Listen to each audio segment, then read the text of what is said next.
Motilima, Tum Luka, Tum Salam, Amukasi Baba Je, Tum Tonga, Tum Tonga, Tum Bokola, Tum Sungana.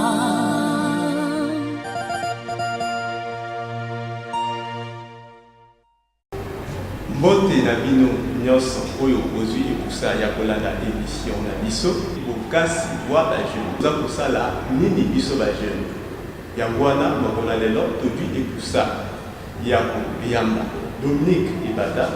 aza président ya coopération agro business amemi biso projet na ye oyo tokoyoka ye ndeko Dominique ya bambote mbote na oye biso na projet na yo eza nini na tondi yo mingi lokola oinvite ngai na ntina ete nayaka koparticipe na émission na yo. Merci. Projet oyo nayeli yo mpe bandeko bazali kolanda biso yali projet ya bilanga oyo tobengi na lopoto agriculture pour tous, donc bilanga ya moto nyonso, moto tu asala bilanga, moto tu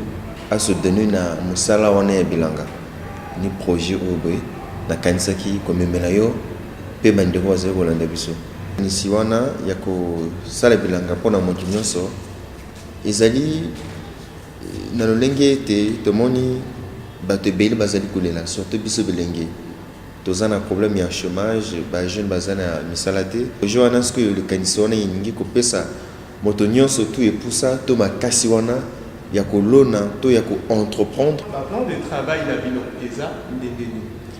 Bon, plan de travail na biso yali selon ba saison toza na programme na biso annuel ezali na moment ya kolona ezali na moment ya kobuka te biso nyonso tout que na tango bamvula enokaka ele moment ya kolona parce que mabele tango ezoyamba mvula mai wana ezopelisa mabele ezali koenrichir mabele ezali kopesa yango epusa ete soki oloni okoka kobuka malamu donc ezali na moment ya semence ezapena na moment ya récolte. Projet na yo oza kosala na j'espère boni.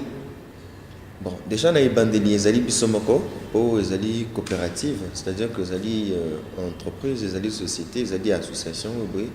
biso tozali kosala entre biso pour que na mosala tozali kosala ensemble tozwa oyo tobengi kombo bénéfice yango ezali dû na befort na biso ensemble et puis ezali partager entre bamembre oyo bazali koconstituer coopérative wana. Bon, maintenant, donc, et alors elle bosse ezali nani biso moko pe na nsima tokoki kosenga na bandeko mosusu oyo bazali na plus de moyens que biso oyo bazali na makasi mingi koleka biso koyaka epa na biso kolakisa biso ndenge nini balonaka parce que moni okoki te kosala mosala oyo oyebi te donc il faut kozwa idée il faut kozwa makanisi ndenge nini balonaka arachide ndenge nini balonaka fufu ndenge nini balonaka pomme de terre il faut koyeba nyonso wana et koyeba ezali na bato bayebi yango wana tozali kotravaille ke na nganga maele ya ministère ya agriculture oyo bazali toutefois kolakisa biso ndenge nini bacréer que coopérative ndenge nini bagérer que coopérative avant que tokoma sur le terrain na batechnicien bakoloba na biso tala ndenge bakolona tala ndenge bakolona. Donc d'abord il y a une naissance na biso en tant que coopérative po il faut kozala na mikanda nyonso tout ozali kolakisa ke bino ozali coopérative kozwa mabele et puis que s'organiser entre bino avant que beaucoup de niveau ya kozala formé. Toutefois tous a déjà une formation parce que tous a déjà sur le terrain biso mais alors qu'elle bosse les années biso moko na likanisi tozui na volonté tozui na makasi tozui et puis na sima tokoki kosenga lisungi na boyo bakuzana ma moyen kolika bo bazana makoki kolika biso bo basunga biso na ndenge ete engagement tozui to sala ngo et puis to réussir. Vous avez un domaine to bamboka déjà ou bino aussi ciblé pour na yango. Et en ce moment tozali na mboka o babeng kombo Mbansio ezali na kati ya district ya Gomboman dans le département des Plateaux ni pa wana to bandi ba activité na biso nani pour le moment mais après makanisi ezali ete to pesa pe pour ça wana na bandeko mosusu donc le quoi ndenge moko chef d'état lebi volonté na biso pe ezali pe to soutenir pe action ya l'état et à gouvernement parce que les citoyens il ne faudrait pas que tout dilera kaka na l'état Mais toutefois, tout soutenir que l'État n'a pas candidat pour que la société n'a pas qui n'est pas bosso. Pour la nini, le CPD ko bana kaka na mboka wana. Le candidat ni bana ki wana to kina bandeko ya mbancho to mon ndenge ni bango ba s'organiser que ndenge ni bango ba sala ka activité na bango puis peut to zima candidat na te bon comme il y a li a ni misu to du candidat wana to banana ni a en attendant que ma candidat qui n'est pas bosso. Mais après bon donc il n'est pas ce comme ce Motonyo ça y est toujours et bandeli, et ça là toujours difficile. Mais malgré la difficulté wana, yo okomi na étape nini. Et lorsque les bosso, na koloba ite, so ko zana makanisi ya kosala mabeli ya agriculture, bango ko zana na mabeli. Donc malgré la difficulté ndenge lobi, lorsque les bosso to zui ezali mabeli, ils allaient ko permettre na biso le loto le bana projet tout ça là wana. Bon. Et après, il a commencé tout ça, il y a dit, première étape, il y a un projet de lancer quelques hectares, il y a foufou, il y a maïs, il y a arachide. Ils allaient niveau là où tu communiques précisément. Donc, il y a des bossos, ils allaient dans ma parce que si vous avez en agriculture, vous allez dans ma belle, il y a la montée au bruit. Mais la maille, mais vidéo allait vite, mais il y a des potable dans les bidons. Donc il y a des bosses na belé tozu et puis il y a mes balais et ali bah première étape il y a projet pour se lancer. Na kolona fufu, na kolona mbala, na kolona arachide, na kolona nana. Et le premier produit au se lancer, au se loni et tous allez dire la kubuka. La tina été tout ça na marché. Sali yango grâce na effort na yomoko, c'est-à-dire donc poche na yomoko, to bo Congola qui comme si vous avez association ou bien au doit qui aide ya partenaire na libanda. Il y a des moyens de bisomoko pour des coopératives, c'est-à-dire que aux alliés vous en pas d'ailleurs, ngai na zanango, aux alliés vous en pas ngai, yo zanango. Ni force wana oyebe yo zali ko pesa ngapa na zali ko pesa ni mutezali ko sala ite jusqu'alors tous ala na moyen ya ko sala oyo kino mokola lelo to zali ko sala bon mais après ni ko ba teke moyen on zali suffisant hein donc qui toutefois ko bénéficier na ba aide na ba subvention na ba donation ce qui est normal pour na ba structure nyoso yangwana to zali ko profiter na ko ba ite ce que Zalina fondation, Zalina coopérative encore, ou Zalina structure ébélée, tout va pouvoir public, ONG, ou Zali comme on a été mon salaire bilanga. Zali mon salaire qui est comme nécessaire, incontournable dans mon colonisation de l'Arabe. Que toutefois qu'on contacte biso pour que tout ça a été na befort na bango, na befort na biso, ma quantité zui qui ne dit pas ça. Et tout pour ça on est sur la bande comme ce soit tikali na kolona pe na kosala mosala ya koboko la biboli to ya kolona bamboma oyo biso lelo tozali kolia pour na peuple et banda que soit pas bénéfice ya oyo boza kosala to koki lisusu kozela pendant combien d'années oyebi ekoki kosala dans bokoki kobanda kolia biloko na biso dans 6 mois, dans 9 mois, dans 1 année, dans 2 années, dans 3 années. Oyebi misala ebilanga zali mosala moko ya pasi mingi yani mosala moko eboye lelo loni lobi poyi buki okomi kolia te il faut kolona après il faut kozela ite mbuma ebota mais mbuma ntango ezali kobota ezali kokola il faut kolona kango. Il faut qu'on entretenir kango pour ne pas que yango ebeba ebota malamu donc ni yango wana tozali kosala ite biso lelo toloba na boyo balingi kolia bambuma na biso bazala passion parce que agriculteur azali passion il dit métier moi que je demande beaucoup de passion azali déjà bandeko ebele oyo l'école biso pe bazali déjà sur le terrain bazali déjà kosala et tout le monde déjà va produire dans le marché. Mais l'agriculture, ils demandaient que le marketing politique était. hein, tous les qui n'est pas na bino na télé Congo to le babon biso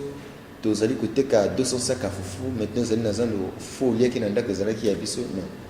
hein tozo sala pas pour na ba mona biso mais tozo sala na tina ite tozana souci d'abord ya biso moko ya autonomie financière na biso moko pe na tina ite ba congolais ba lia oyo elonami ekoli pe bokami na mboka na bango moko tobenga ngo produit intérieur brut hein mapa ko dia okie ko sengi pas voisin allumette okie ko sengi pas voisin les papa ko la toki o défi pas voisin mais on certainement zo perdre valeur na yo pour voisin pour respecter la société oza ko bunda pona biso to banda ko kona ebele pour biloko pe ekita na bazando donc espérons après 2 ans tu dois ça peut-être na 15 000 d'après la vision là. Bon, faut fixer le prix, on les allons salaire à ministère et à commerce parce qu'il faudrait pas que tous aient la concurrence déloyale. Hein? Je pense que il faut quand même que respecter le texte là et nous qu'on va te que tu comme côté kasa ka fufu na 5 000 toi mais toi ka bolongo fait que tu te na 5 000 parce que tant que tu allais ko lona puis tu allais ko te penser hein? Et après il faut comment on a production, il faut comment on a payé transformation, comment on appelle commercialisation. Et donc, les malades, tous les banzela, municipalisation accélérée, il y a Mokondi Mboka, dénonciation Gesso. Et ça dit que tout comme on a banzela, banzela vous allez permettre libre circulation, il y a bien et il y a personne. Donc, tout ce qu'on espérer que les produits, tous allez colonna, pour qu'ils facilement, qu'on allait transporter d'un point à un autre. Pas ibiso tous allez colonna, n'est pas ibiso pour y avoir des cas. Tout n'a pas vu, tout n'est pas mon souci. Mais bon, sinon, tout ça, ma canisouana, ma canisouana, ils ont dit que les Congolais va comprendre que si déjà des pays, comme on ça, on est à Colonna, et que ça, même si ils ont été comme à 5 minutes, mais côté comme quand même, on a pris au bruit, au azali côté ka, à vous appeler moi bénéfice, ou pas azali que somba à se sentir pas à l'aise. Et que ça la première exorbitante et que ça la première compréhensible entre Moteki et Mosombi. Mais la vie sur le toye to plutôt repérer yango. Beaucoup zala na moi marque na bino moko boko tia to fufu wa zala kaka ndenge o tisomba ka ba fufu na ba camion ya binene fufu polele to bino boko luka boti marque na bino bo moderniser yango. Boko tala malamu comment na suki est-ce qu'il faut tout moderniser les produits na biso donc on a un lobby au lieu côté te kaka fufu kaka na mobimba bongo est-ce qu'il faudrait pas que biso moko to écraser yango to kanga na sac donc on a ndenge basomba ka supermarché au semi fufu mais pourquoi pas hein, il faudrait que tu aies sa valeur pourquoi pas que soma fufu na supermarché. Un supermarché, ils allaient extraordinaire. Et les pays sont blocs à Rolia. Comme vous avez blocs à Rolia, au lieu que tu aies kaka,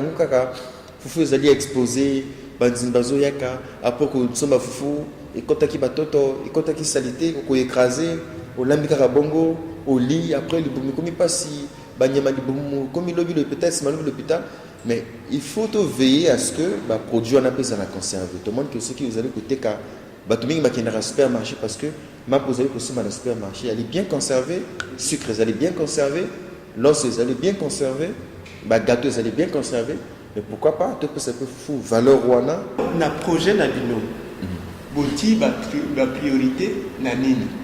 Boti par exemple kola la fufu, to la tomate, to la oignon,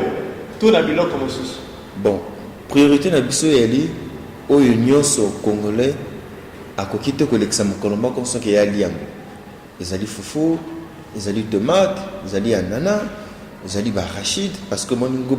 tango bazali ko écraser ni comme ka pâte d'arachide comme ka mboto ah ba tebele bangaka kolia kango donc priorité na biso ezali oyo nyonso congolais à kokite ko passer au moins un jour sans ke ya liambo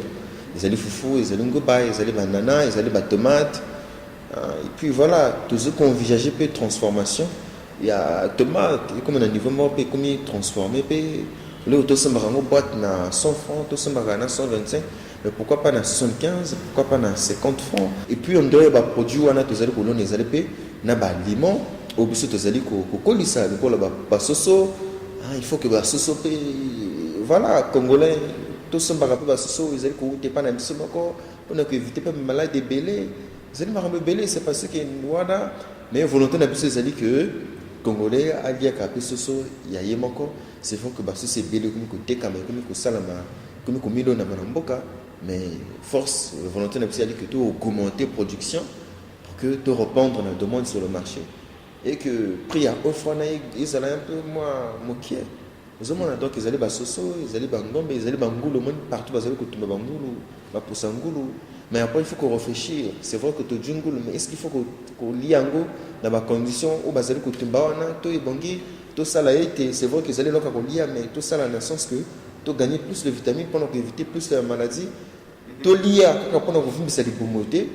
mais to lia pour ko ba organe biso na ba vitamines pour que tu garder nous autres en bonne santé. Il faut regarder la qualité à produire les aliments somba. Est-ce qu'ils allaient bien conserver? Est-ce qu'ils allaient périméter? Est-ce qu'ils allaient mal pour ne pas que à cause il y a ceci semaine à 1000 francs ou à 2000 il y a qui est dans l'hôpital pendant que tu penses à ordonnance il y a 30 000 il y a 50 000 et après comme il y a une famille. Beaucoup banda colonna yango par rapport na localité to beaucoup luka ko concentrer na jinda kisa lokola toyebi mboka lokola nkomboma na mbala si bozana posa ya ko développer mbala boko luka kaka kuvanda wana to boko ko luka pe komema ngo epai mosusu likanisi yazali te to sala que projet ezala na ba département nyonso to mobimba idée ya projet na biso ezali wana donc to s'étendre na ba département tout ce qui congo ezana 12 départements que dans chaque département tous allons avoir section na biso tous allons avoir annexe tous allons avoir représentation il y a coopérative na biso parce que Congo zali ya biso et puis ma belé peut zali ya biso volonté tous allons ngo yali été au-delà il y a et pas biso lelo a tous allons kolona lor na biso kuna na gomoma mais tout qui nous sous na ba département mosusu ni kuna moto to se rendre compte que bon au lieu ya mbala ya gomoma. Par exemple, quand on se dit que l'on a kwanga, que l'on a arachide, que l'on a canne à sucre, le département là c'est riche. Mais là, moi, le Congo, ils allaient dans un cours d'eau, ils allaient arroser en permanence. Ça veut dire que ma belle c'est vraiment riche, ils allaient vraiment fertile. Parce que richesse, fertilité à ma belle, où tu as ramené na maï. On peut quitter que l'on a un bouma dans le désert, et pas y avoir maï, ils allaient il y a produit un bouma. Il faut que l'on a ma belle, ils allaient na maï. Yatina été mbomo zali kolona pe boto malamu mais belé na biso zali vraiment riche oso tamboli na ba localité boni bon ba localité belé to tamboli na les plateaux to tamboli na Songa to tamboli na Lunyari to tamboli na Kivet Ouest to tamboli na Bonza to tamboli na Lopulu pona ko sala nini pona ko tala lolenge nini bandeko ba s'organiser ki na mosala ya bilanga on a kotala lolenge nini baninga ba s'exercer qui kotala qualité ya mabele kotala richesse ya mabele et puis kotala ce qui ma oyo bango balona rappé bota maramalamu le Hollandais va bien en français les études de faisabilité les ali projet mais après to kenda ki sur le terrain na mboka oyo biso tozaki makokia kokoma onga na cité to komi de monique population ils allaient vraiment active. Les années dans Brazzaville, tu te rends compte que bateau baningi misala ya bureau mais ce qui est dans mboka yali à travers agriculture ni bango bazali ko vivre bazali ko futa bana à l'école bazali ko soma bana ba cahier bazali ko préparer bana ba à venir donc agriculture et pas na biso peut-être les ali slogan mais na mboka population ils ko vivre dans agriculture chaque jour qui passe aux hommes qui motazali ko lona zali ko buka zali ko teka zali ko lona zo buka zo teka donc et c'est que il y a d'abord volonté il y a pour moi la population au niveau de la localité mais sur la zone rurale population est vraiment active dans mosala il y a agriculture vous avez gérer que personnel la bino ndengeni vous avez comme maka boyo bazana Brazzaville vous avez comme bango na mboka to vous avez employé bato mususu na mboka kaka siège social il y a société na biso il y a coopérative na biso il y a une entreprise na biso pourquoi pas ezali kuna na mboka ni kuna na mboka tozana mandeko bazali likola ba contrôleur wana edi bato boye à chaque fois que biso tozali kolona bazali kolekana contrôler est-ce que toloni malamu est-ce que mbubango ezali kobota mais ceux qui mbubango eboti il faut ko arroser yango il faut ko veiller yango il faut ko entretenir yango donc bango bazali na mboka pona mosala wana mais ezali pena boki bazali ko contrôler toloni nini bakomi après toko s'attendre na combien de sacs par exemple ya fufu ceux qui toloni hectare moko donc ezali na administration ou ezali ko gérer makambo na nyoso tout pe biso boto ezali na Brazzaville arabe tous allez payer l'équipe au bruit selon le programme il y a 200 tenabiso donc qui toutefois que le bon par exemple na moi au bruit tout ça la tour na mboka tant on comme kuna na biso boto le mode Brazzaville na bo baza na mboka to sangani to ke na belanga na biso to talendeki ba activité na biso zali ko évoluer et puis to zongi ce qui est biso ba jeune to pesi en 5 ans au koki ko recruter biso combien na ko quitter ko imaginer que dans 5 ans, on a recruté 50 jeunes ou 700 jeunes. Le but de la coopérative, ils allaient recruter l'année, mais ils allaient faire comprendre que s'intéresser à biso, qu'il y a adhérer en qualité de membre. Vous avez d'abord recruter en tant que membre, mais si toutefois tu dis moyen, et il y a des gens qui voulaient, qui recruter la biso 100 jeunes. 150 jeunes, pourquoi pas 200 jeunes? L'essentiel est que le roi n'a pas dit de les mater, de continuer, de gérer malam.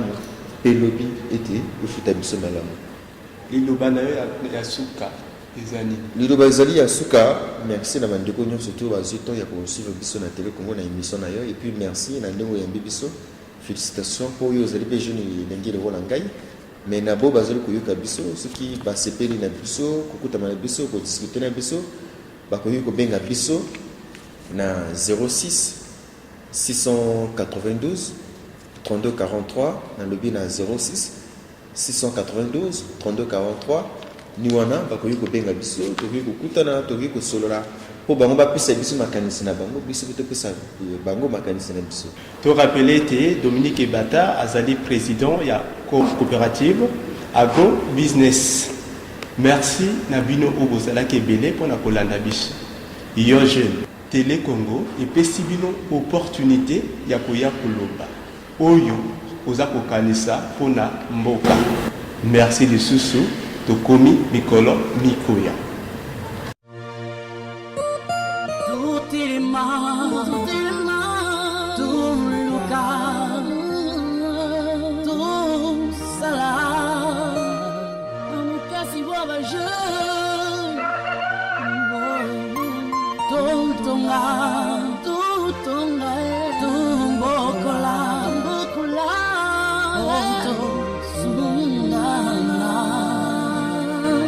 To telema, to luka, to sala, to tonga, to bokola, poto sungana. To telema, to luka, to sala, amukasi baba je.